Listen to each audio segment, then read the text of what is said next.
WashingTECH. Hey, it's Joe, and I don't have to tell you, relationships are critical in Washington. But how do you, A, find out who the key players are, and B, figure out how to reach out to them? Well, I want to tell you about Leadership Connect. It's been an absolute lifesaver for us as we expand our operations and outreach here at WashingTECH. Leadership Connect, it's the digital service used by top federal contractors and government affairs leaders to contact decision makers and develop those strategic relationships. Visit leadershipconnect.io and join the community. I love it, and I'm 100% sure you will too. That's leadershipconnect.io. Try it now. Support for this podcast has been provided by referrals.internetassociation.org, Internet Association's new job site. IA understands and helps shape policies for its member companies. Collectively, they understand their platforms and services perform better with the perspectives of diverse employees and users who share their experiences. Visit Internet Association's job referral site at referrals.internetassociation.org to view and apply for openings across participating IA member companies. By partnering with leading civil rights organizations, including AnitaB.org, the Bipartisan Congressional HBCU Caucus, the National Urban League, and the Thurgood Marshall College Fund, IA's job site is a new resource for historically underrepresented job applicants interested in working in the internet industry. Visit the site today at referrals.internetassociation.org. Think before you share. Welcome to the WashingTECH Tech Policy Podcast. From Washington, D.C., it's the WashingTECH Tech Policy Podcast. With Joe Miller. Joe Miller. Hey everybody. So Congress can't get anything done. That's not unusual. But now the state attorneys general are hamstrung by corruption and politics as they try to execute a series of actions against big tech. Real news outlets believe the Department of Justice and various state coalitions are planning to sue Google, and the DOJ is expected to focus on Google's search dominance. The state coalitions are working together with the DOJ, but again, they're not, because many of them believe the DOJ is moving too slowly. Congress has subpoenaed Facebook, Google, and Twitter, but of course, Republicans and Democrats rarely see eye to eye, so there's no telling where that will go. But now we've got problems in Texas with their Attorney General Ken Paxton facing bribery charges. Accusations his own deputies alleged in a whistleblower complaint. It's a litany of allegations claiming that he received hundreds of thousands of dollars in gifts for his own legal defense fund. Really? What did the people who gave those donations expect in exchange? They couldn't have done it out of the goodness of their hearts. In that case, why not give it to poor people? Nevertheless, Paxton says these donors are family friends. Yeah, right. His own wife, a state senator, introduced a bill to expand his power to exempt individuals from state regulations, which would have set him up to return favors to some of these people. And he unilaterally decided that Texas Governor Greg Abbott's ban of elective procedures due to COVID-19 should also apply to abortions. This went into effect immediately, forcing women to cancel their appointments pending the outcome of litigation arising from this. There's just a litany, the list of allegations goes on and on. I'll let you read it. We've got it tagged in the show notes. So Democratic attorneys general are calling for Paxton to step down, saying it threatens their multi-state investigation into Google's market practices. Meanwhile, sources say the DOJ is going to file a lawsuit in a few days. But why is that public? You'd think it'd be attorney-client privileged, but frankly, following ethical guidelines doesn't appear to be part of Bill Barr's skill set. To make matters worse, you have a dozen or so Republican attorneys general facing similar corruption problems. Eliot Spitzer must feel vindicated for his little prostitution situation back in 2008. But that was 12 years ago. Let's move on. John McAfee, the namesake of the antivirus software, was arrested in Spain Monday. The Securities and Exchange Commission alleges McAfee took $23 million from people to invest in cryptocurrencies he was being paid to promote. But the officials note this is a personal lawsuit, not one against McAfee, the company. So we're in this place where politics are holding up anything meaningful when it comes to antitrust enforcement against big tech companies. We'll see what the DOJ lawsuit says, but without even looking at it, I anticipate a number of free speech problems that will have to be overcome, and much of the case law has been written by conservatives. My guest today, John Breyault, nationally recognized consumer advocate with more than 15 years of experience championing the rights of consumers and the underserved. At the National Consumers League, he advocates for stronger consumer protections before Congress and federal agencies on issues related to telecommunications, fraud, data privacy, aviation, live event ticketing, video game, and other consumer concerns. John Breyault. So how's the pandemic treating you? I'm healthy and I'm getting paid. So after that, I think everything else is gravy. Do you have? Are you going into the office at all yet? I've been in 2 or 3 times. Only once to do real actual work as opposed to just like getting stuff out of my office. Had to staff my boss. She was testifying for a congressional committee. How's Sally been? I love her. She's been doing well. It took her a little while to adjust to the new normal. My wife used to babysit for her when she was a student at Georgetown. Oh, she babysitted Joe? Yeah. That's great. Yeah. Yeah, Joe is down in Mississippi right now doing Teacher America. Oh, wow. That's great. So Misinformation, we've got this report that came out last week showing that, misinformation's going on for a long time, and I'm sure you got a lot of people saying it's fake news. It's from Cornell University, funded by the Gates Foundation, so inevitably you're going to have people saying that they eat babies, and so, you shouldn't listen to the report. But it was a report that surveyed 39 million articles between January and May of this year. And it showed that Trump is the major spreader of misinformation. Not to mention a spreader of COVID. Sad to say, he's a super spreader. Not surprised to anybody. I think that Trump is a font of misinformation. He's been that way since long before he was president. He talks about in The Art of the Deal sort of the benefit of hyperbole when it comes to talking up your business. He was adding floors to his buildings to make them taller than they actually were.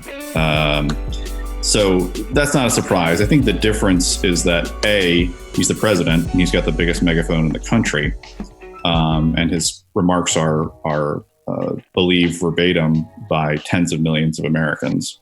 And then on top of that, you have sort of this incredible platform of social media that spreads these lies and falsehoods at uncontrollable speed. It's from the president's mouth to tens of millions of Twitter feeds in an instant. That's a new factor in misinformation, and I think we're seeing the real world consequences of that. As the Cornell study you mentioned noted, one of the key things that they teach to anyone who's going to handle a public health crisis is the importance of clear, direct, repeated, and consistent messaging on how to handle it. And when the most powerful man in the world is out there telling people to inject bleach in themselves, that is not consistent with good health messaging. And the consequences are around us every day. I mean, America is the world's #1 hotspot when it comes to coronavirus infections and deaths. And, now that's reached all the way to the president himself. And it goes beyond the U.S. because India was affected by this. It's one of the things that the study concluded, that India relied on a lot of the misinformation he was spreading, and it had a devastating impact on their ability to control the spread. For them, WhatsApp is their internet. When misinformation or plots or rumors that used to spread via word of mouth can now travel much quicker over the internet and people's mobile phones, the consequences happen in that part of the world as well. I mean, I think you've seen this in places like India and Sri Lanka in contexts like religious conflict between, say, Buddhists and Muslims, or Hindus and Muslims in India, or Buddhists and Muslims in Sri Lanka. And this misinformation foments real-world violence that has killed many people and harmed others. So I think what all of this points to, whether we're talking about religious violence in India and Pakistan and Sri Lanka, or the coronavirus in Brazil or the US or other places, is that the ability to control the spread of misinformation has not kept up with the pace of technology. And in many cases, the design of the tools that we've all come to rely on helps spread that misinformation even more quickly. We know that, for example, on YouTube's recommendation engine, you start off looking for, information about hydroxychloroquine. Next thing you know, you're down the rabbit hole of 4, 5, 6 videos in of QAnon, conspiracy theory. And, once you take in that information, you start to doubt the reputable voices that are out there, the Dr. Fauci's of the world, for example, who are trying to handle this public health crisis in a consistent way. And there are consequences for that. So I think it's right for us to take a look at what responsibility social media companies have in all of this. It certainly doesn't appear yet that the steps they are taking. Yeah, it seems like Facebook is trying to have it both ways, because on the one hand, you hear about all these reports about how much they're enabling a lot of this hate speech with their groups and so on, but then in the exact same news cycle, they'll release something saying something about everything they've done to prevent it. But somehow the problem, it continues, and you've got internal people working there who have, sort of facilitated this behind the scenes. And that's what we've been talking about all these years.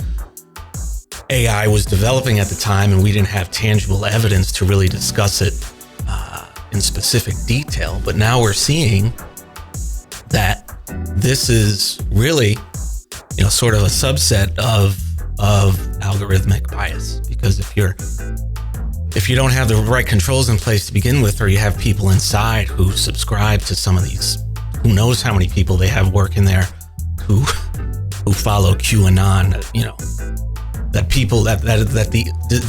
COVID-19 started because people were eating bat soup. Right. Who knows how many people at Facebook believe that? I don't want to cast aspersions on the actual people who at these companies who may or may not believe this stuff. Most of the folks you can talk generally about. Most of the people that I've spoken with at these companies, they're well aware of the problem, and they don't want their tools to be contributing to misinformation. But at the same time, they've kind of built a monster. I think what we're seeing today is the result of decisions that were made in these companies years ago to maximize engagement by promoting additional content that someone might feel compelled to engage with in order to keep them on the platform. I mean, active users is an incredibly important metric that these companies use to when they're talking to Wall Street, for example. And so I think, they prioritized, for business reasons, engagement, the amount of time people spend on the platforms, and not the quality of the information that's being provided over them. That's right. And then looking at these different platforms that tell you what's trending, and then seeing that those things are performing well and using that as a way to gauge what you should be writing about without concern for the fact that it may be misinformation. Right. The companies need to figure out how to rein in this boogeyman. I mean, I think it's not hyperbole to say that this is a threat to our democracy. When in a few weeks, we're likely to have a situation where tens of millions of people are going to be doubting the validity of our election, fueled obviously in part by the president, who's going to push on that. But the fact that message is going to spread so much faster because of these social media platforms, that's a danger to our democracy. So I don't know that we're going to be able to avoid that. I don't think there's enough time for these companies to put in place tools that will actually address it. So at least in the short term, a lot of it's going to fall to, as it so often does, on individual consumers to look out for each other, particularly for folks who are in communities where they're historically marginalized, where the president and his supporters actively want to exclude those communities from the political process. It's going to be important that you find someone in your network, friends, family, and that you trust, that you can talk to about this stuff, prepare them ahead of time, that we may not know what's going to happen on election night, and make a commitment that you're going to share with them good information. Think before you share. It's a mantra that I say all the time. In my own personal life, I try and do this. Is when somebody I see on Facebook or Twitter posts a link to an article that just doesn't sound right, I'm that annoying know-it-all who goes on and fact checks it and shares with them the information, and whether somebody who's putting a video of somebody talking up there isn't factual, and I try and engage. Don't be afraid to be that know-it-all Facebook friend who goes in and posts links to fact checks and is willing to engage and have a conversation with people, even ones you may disagree with. Yeah, because and there's a lot of people who know it's misinformation and they're using it as a weapon. And so the other side of this is, why are you friends with those people? Yeah. So, I mean, I get that. And certainly there are people out there who are trying to weaponize misinformation. But, if they know it's misinformation, it's not affecting them. The people I worry about are the folks who don't realize that it's misinformation, and who then turn around and then share it. But why can't some of these researchers do a study to find out how many of these people know it's false and share it anyway? I mean, there's got to be a way to study that. I'm sure there is a way to study that. I don't know of anybody who was asked that question. Like, you knew this was false and you shared it anyway. I would hypothesize that if they did that research, it'd be a very small subset of people who did that, to be honest with you. I don't think people are malevolent enough to intentionally want to spread misinformation. Well, you have the state actors doing it. So they're sure. Yeah, state actors, political, the James O'Toole's of the world, who are actively out there trying to sow disinformation and sow disunity. But they are a small number of people, and yes, they have an outsized influence. But us as the audience potentially of those people have a responsibility to be discerning. Yeah, I got a message for sharing that thing about there being a UFO in New Jersey, and I shared it just because I thought it was funny. But then I got a note from Facebook kind of slapping me on the wrist. It's like, when you buy a car, you call it by law in most states, you have a cooling off period where, for a week or so after you bought the car, you can take it back to the lot, get your money back, no questions asked. Because state laws have, recognized that in a car transaction, where it's the second biggest purchase most people will make in their lives after their homes, there's lots of opportunity for pressure that makes you take steps and make decisions that you might not have made if you'd had a chance to stand back and think about it for a while. You're plugged into the WashingTECH Tech Policy Podcast, the inclusive voice of tech policy. There's a organization out there called Accountable Tech that is has folks like Mozilla, Common Cause, other groups that have signed on, and they've started a pressure campaign on Facebook to get them to stop all group recommendations until the election results are certified. And I think that's actually a very intriguing campaign. Most of us are members of a group or two or more than that on Facebook, where it could be puppy owners of Arlington, or it could be members of a particular family. But regardless of what group you're in, that tells Facebook certain signals about you and what other content you may be interested in. And so they may recommend other groups to you. And that is, there's been plenty of research out there that talks about Facebook groups being a significant source of misinformation, significant source of QAnon conspiracy theory content, for example. So I can imagine that the Proud Boys are busy figuring out how they can create Facebook groups to attract people to protests and other activity if the election gets messy. And so I think that turning off those recommendations is an easy step.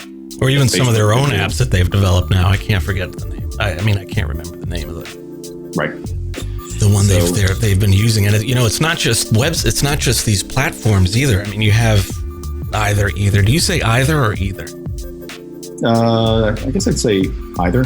I remember being in class in torts one day in law school, and the professor said you can say either or either is the lowbrow way, and either is the highbrow way, and we're going to use the highbrow way. I wonder if it's not one of those British English, American English things. No, he was like 90.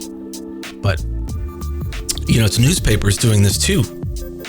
This thing in Miami, where the editors, two women, by the way, of a Spanish language newspaper, forced to resign for posting an anti-Semitic article.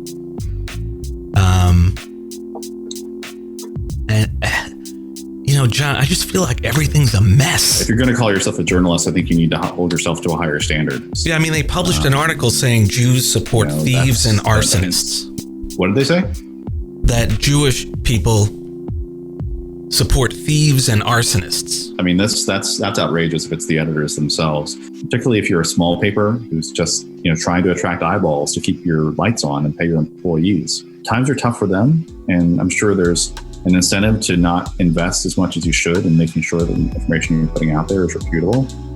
But I don't think that excuses that kind of behavior. I think that's right. And to your point earlier, we're all editors, and we all have to think about keeping the lights on. And if you're putting stupid content out there, then no one's going to want to work with you. Unfortunately, it also attracts eyeballs. I mean, the most extreme content, the ones that hit those dopamine receptors when people like them on our Facebook feed or Instagram or whatever, those are the ones that seem to be, the platforms seem to be designed to reward. That's on the platforms. That's a design decision on what kind of content you want your users to see most often. Platforms across the tech industry try and describe their algorithms as just tools. They're just passionate. They're based on signals that our users give us, which maybe that's true, but that doesn't mean that you end up with a product that's not harmful at the end. That's like when they were talking about dumb pipes. Remember that debate? Yeah, they were referring to. Yeah, they were referring to the internet infrastructure. What are we actually rewarding here? Are we rewarding behavior that's healthy for our democracy, or are we rewarding behavior that's not? And that's not a position that most of them want to be in. I mean, Mark Zuckerberg has said publicly that he doesn't want to be the arbiter of truth, right? He doesn't want to put himself in a position where it looks like he's stymieing free speech. And I'm all for encouraging free speech. I think he's got delusions of grandeur on that one. Well, I mean, it's the impact of the decisions that he's made are clear. So I think, one thing that has bothered me about this ongoing debate right now around misinformation and conservative bias at Silicon Valley and things like that is how the people who are the target of that, they aren't, Facebook, for example. If you want a fully throated, racist, xenophobic social media experience, there are social media platforms like Parler out there that you can go to. You can go to 4chan and have that served right up to you. But does Facebook want to continue to make money off of that kind of content on its platform? I don't necessarily think that that's a bad place for them to put themselves in, to say, listen, we just don't want this content. So yeah, does it set them up for being accused of being biased against conservatives? Maybe, but I think if I'm being accused of being biased against lying and misinformation, I'm totally comfortable being in that place. And if somebody wants to say that that's biased against conservative thought, I'm happy to have that conversation with them. That's an important point. That's my message for you, Mark. Call me. Yeah, I'm sure he's listening. Yeah. What? So now, so what are you working on these days? You got anything coming up? You got any panels scheduled? What are you working on? Yeah. So right now we are doing a series of events with state attorneys general around scams linked to the COVID-19 crisis. So to date, we've done events with in Iowa, North Carolina, Kentucky, and Pennsylvania. And these are virtual events. Anybody can tune in, where we sit down with a state attorney general, talk about the scams that they're seeing in their states, what consumers can do to protect themselves, and what resources the attorneys general can provide to help combat these scams. Because this is something that the Federal Trade Commission is seeing literally hundreds of millions of dollars in losses from scams linked to COVID. And it's everything from fraudulent COVID cures or vaccines or cleaning products, fake masks, to stimulus check scams, to unemployment check scams. It runs the gamut. And so we're going to continue to do these events, hopefully through the end of the year. Our next one is going to be on Thursday, October 15th. And it's going to be with Attorney General Ford in Nevada. So that'll be really interesting, because Nevada, as you know, is very much considered a swing state in the election. And so the impact of misinformation, not just on consumers' vulnerability to COVID scams, but consumers' vulnerability to mischief in the election, I think will definitely be part of the agenda for that conversation. God, I miss Vegas. I when I go to Vegas, I go for the food. I'm not aside from poker. Poker's my one gambling game. I go for the weed. You do you, Joe. They also have, they have the edibles. So they have they had this THC sparkling soda, sparkling water that I tried. How was it? Fuck, I was like, I'd made a mistake because I drank with it and I was just out of my mind. But I bought two, and then the second one, I drank just before I got on the plane. So I was sitting in the, I drank it before I got to the airport. And I was sitting in there and, just like, wow, everything just seemed all right. I mean, the plane was delayed. It's like, it's fine. It's like, they're patting me down at TSA. It's all good. I don't smoke anymore. I can't smoke that stuff. Yeah. That's just, to do that to your lungs. but the edibles are different.